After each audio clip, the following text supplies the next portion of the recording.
بما اننا اتكلمنا عن حاسبات ومعلومات، والفيديو بتاع ليه ما تدخلش حاسبات ومعلومات تلاقيه طالع في الحته دي كده. لو ما شفتوش هتلاقيه يعني روح شوفه يعني. فكان لازم بعديها نتكلم عن كليه ذكاء اصطناعي اللي هي تعتبر الشق الثاني من كليه حاسبات ومعلومات. كليه ذكاء اصطناعي هي الكليه اللي كانت في الاول تعتبر جزء من حاسبات ومعلومات، واللي حاسبات ومعلومات دلوقتي تقريبا نصهم تحولوا لحاسبات وذكاء اصطناعي، واللي بالمناسبه هنعرف الفرق ما بينهم دلوقتي في الفيديو. خلينا نكمل. الكلية تخصصاتها جديدة وكلها بتستهدف المستقبل، وازاي نواكب التطور اللي بيحصل دلوقتي. اصل يعني عيب نقعد في البيت ولا ايه؟ فكلية ذكاء اصطناعي ما قدامهاش كتير وتبقى هي التوب في وسط كل كليات القمة، وهي التوب في التنسيق. الكلية اللي مش بقالها كتير فاتحة، ومن اهميتها بقوا 9 كليات على مستوى الجمهورية، واللي بالمناسبة هم كليتين بس اسمهم ذكاء اصطناعي، والباقي حاسبات وذكاء اصطناعي. الكليتين اللي موجودين في المنوفية وكفر الشيخ. كلية فتحت في المنوفية كلية ذكاء اصطناعي، كلية منفردة لوحدها بعيدا عن حاسبات ومعلومات، وبرضه في كفر الشيخ كلية ذكاء صناعي منفردة تماما عن كلية حاسبات ومعلومات. الكلية بتقبل من علم علوم ومن علم الرياضة. والكليتين اللي موجودين في كفر الشيخ والمنوفية الاثنين حوالي كده عدد الطلاب فيهم بيبقى 300 طالب في الدفعة الواحدة. عدد قليل جدا، عدد قليل جدا، ومقاعد قليلة جدا للطلاب اللي هيدرسوا في كلية ذكاء اصطناعي. اما بقى لو على كلية ذكاء اصطناعي في الجامعات الخاصة فهتلاقيها في الجامعة التكنولوجية الحديثة وجامعة فاروس وجامعة الدلتا للعلوم التكنولوجية. الكلية اتعملت عشان تخرج تكنولوجيين تطبيقيين، وعلشان يبقوا فاهمين في التكنولوجيا الحديثة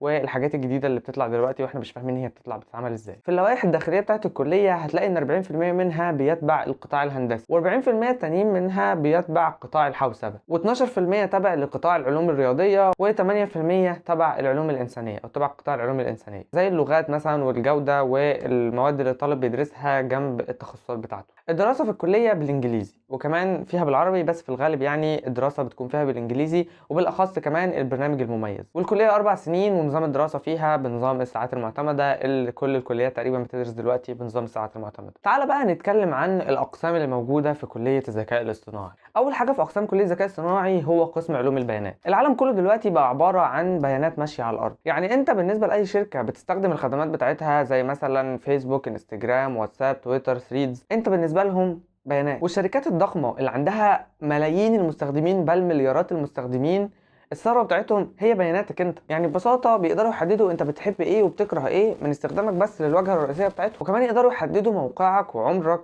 وايه اهتماماتك عن طريق البيانات اللي انت بتقدمها لهم. فوجود البيانات دي هتبقى ثروه ليهم لاي حد عايز يعمل اعلان ويوجهه لفئه معينه. بالتالي شغلانه تحليل البيانات هي شغلانه مطلوبه جدا من دلوقتي حتى، ومطلوبه على مستوى العالم، وهتلاقي ناس كتير بتطلبها على مواقع الفريلانسنج. القسم الثاني هو الروبوتات والالات الذكيه او ذكاء الاله. دلوقتي بيقول لك البرمجه التقليديه ما بقتش هي الهدف. في البرمجه التقليديه كنت ببرمج الماكينات والروبوتات واي مساعد ذكي مثلا زي سيري او جوجل اسيستنت او ايا كان، كنت بديله اوامر ان هو لما اعمل كذا تعمل لي كذا. فدلوقتي انا عايز ابرمجه برمجه ذكيه علشان يبحث ويتعلم زيه زي البني ادم، ولما اجي اكلمه يعرف انا بكلمه بلهجه قاسيه ولا انا غضبان ولا انا زعلان او ايا كان، ويقدر يتفاعل معايا ويتشارك معايا نفس الحاجات دي. القسم الثالث امن البيانات او السايبر سيكيورتي. امن البيانات دلوقتي هو بمثابه امن دول. فدلوقتي بدل ما الدوله تعمل حروب عسكريه، هي بس ممكن تخترق قاعده بيانات دوله معينه، وهي كده تبقى قضت على الدوله دي تماما، وخلت الدوله دي تنهار بسهوله جدا بدون استخدام جندي واحد او حتى سلاح او اي حتى نقطه دم واحده في الحرب دي. حمايه البيانات وامنها حاجه مهمه جدا دلوقتي. فانت حتى لو انت قاعد مثلا على اي حاجه من التطبيقات اللي موجوده دلوقتي زي مثلا واتساب دلوقتي، وجالك خبر ان الشركه تم اختراقها او تم تسريب البيانات بتاعتها، انت هتخاف جدا وهتحس ان انت مخترق وحد قاعد معاك على الموبايل او حد قاعد معاك في الشقه عموما. فبالتالي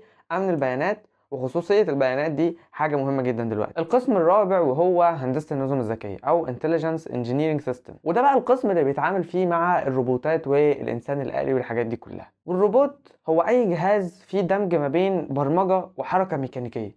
يعني إن أنا برمجه لو حصل كذا يتحرك الحركة الفلانية، أو يبقى فيه حركة ميكانيكية مختصة بالبرمجة أو مرتبطة ببرمجة كود معين بتخليه يتحرك، فده يسمى روبوت. فدراسة القسم ده أو الدراسة في القسم ده مهمة جدا، لأن كل الآلات والماكينات والروبوتات اللي بتتحرك في المصانع مثلا اللي بنستخدمها في كل المصانع بقى حاجة مهمة جدا، وكمان استخداماته دلوقتي في الجراحة الدقيقة بدون تدخل بشري. وأهم حاجة في القسم ده زي ما قال عميد الكلية هو الاي او تي أو إنترنت الأشياء، وهو ببساطة إن الحاجات اللي حوالينا دي كلها، الجماد والأشياء اللي حوالينا دي، تتفاعل مع بعضها بدون تدخل الإنسان ولا إنه يديها أوامر. يعني أبسط مثال، مثلا لو أنا راجع من بره فالتليفون بتاعي متصل بشبكة معينة فهيفتح لي اللوك بتاع الباب، ولما اجي ادخل بقى من الباب السنسورات تشتغل يكتشفوا ان الجو حر جوه في الشقه ودرجه الحراره عاليه قوي، فيقوم تلقائي السنسورات دي مشغله التكييف، بس التكييف شغال بس اكتشف ان في شباك مفتوح، فالشباك المفتوح ده هيقفل تلقائيا كل ده بسيستم كله مع بعضه كده، وكلهم بيتفاعلوا مع بعض عن طريق حاجه اسمها انترنت الاشياء، او انهم كلهم مع بعض في سيستم واحد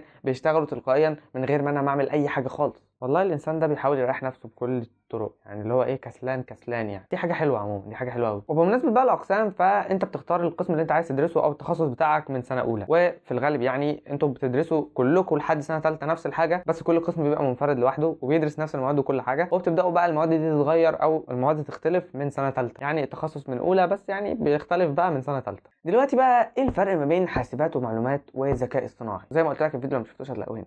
في حاسبات ومعلومات انت بتدرس شبكات وبرمجه وازاي تتعامل مع انظمه التشغيل، وهتتعرف فيها تقريبا على كل لغات البرمجه ولغات الاله، وهتدرس فيها الخوارزميات بانواعها. اما بقى في ذكاء اصطناعي فانت بتتعلم ازاي تعمل برامج ذكيه قادره انها تتفاعل وتتعلم ذاتيا من غير ما انت تعلمها اي حاجه، وتخليها عندها كمان ذاكره وتعمل محاكاه. وكمان كليه ذكاء اصطناعي معظم المواد اللي فيها بتغطي معظم مواد حاسبات ومعلومات، يعني انت بتدرس المواد بتاعتك في قلب المواد بتاعتك دي انت برضو بتدرس مواد حاسبات ومعلومات، فانت تقدر تطلع تشتغل في تخصصاتك وتخصصات حاسبات ومعلومات عادي جدا. الذكاء الصناعي موجوده في كليتين بس، وزي ما قلت لك بتبقى من علم علوم وعلم رياضه، فالكليتين دول هما المنوفيه وكفر الشيخ، فالتنسيق بتاعهم هيطلع لك دلوقتي على الشاشه، العلم علوم وعلم رياضه السنه اللي فاتت، وكمان باقي الكليات اللي موجوده على مستوى الجمهوريه اللي فيها حاسبات وذكاء اصطناعي بالاسم ده يعني، هي برضو بتعتبر كليه ذكاء اصطناعي بس مش زي الكليه المتفرده اللي موجوده في كفر الشيخ والمنوفيه. فهيطلع لك التنسيق بتاعهم دلوقتي وتعالى تاني.